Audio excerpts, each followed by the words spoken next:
rapat Komisi 1 DPR RI bersama pemerintah membahas rancangan undang-undang TNI atau revisi undang-undang TNI yang baru.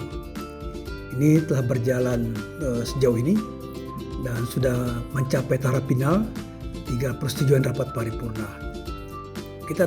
Saya menilai kritik terhadap RUU TNI itu sudah berlebihan. Semacam paranoid akan bangkitnya Dwi Fungsi ABRI di era rejim Orde Baru. Saya melihat dengan pengaturan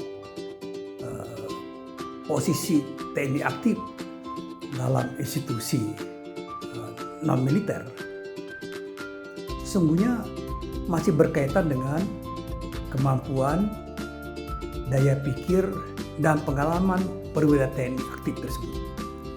Tentunya perwira TNI akan ditempatkan dalam 14 institusi pemerintahan adalah mereka yang memang mumpuni dalam pekerjaannya. Dan persoalan pensiun Jenderal Bintang 4 sampai umur 62, saya kira juga rasional. Karena seorang dosen misalnya yang tidak sampai jenjang guru besar, pensiun di umur 65. Kalau pensiun lebih awal, umur 58, sedangkan jenjang dia adalah seorang jenderal, maka menjadi sia-sia, ya, tidak memberikan arti buat negara. Jadi kalau menurut saya ini adalah suatu unsur rasionalitas. Misalnya contoh, perwira TNI aktif ditempatkan di Kementerian Koordinator Politik Hukum dan Keamanan. Ini rasional,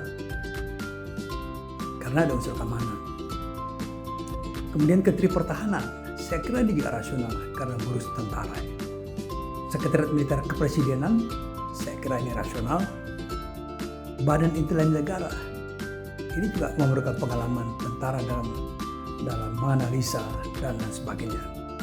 Badan Siber dan Teknologi Negara itu memang kaitannya dengan pekerjaan tentara, Lembaga Ketahanan Nasional, SAR Nasional, Badan Narkotika Nasional, juga Mahkamah Agung ini sudah lama berjalan.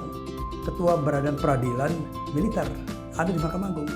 Sekarang bertambahkan di Kejaksaan, ya karena ada Jaksa Agung Muda Tindak Pidana Militer. Jadi semua rasional ini penanggulangan bencana juga.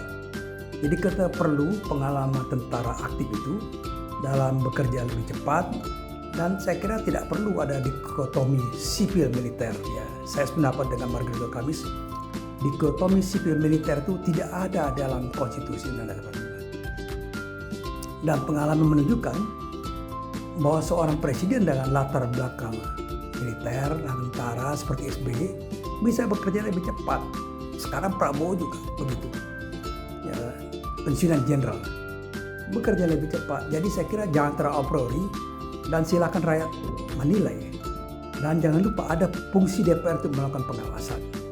Suarakan ketidakpuasan, suarakan kecemasan melalui mekanisme konstitusional ketatanegaraan.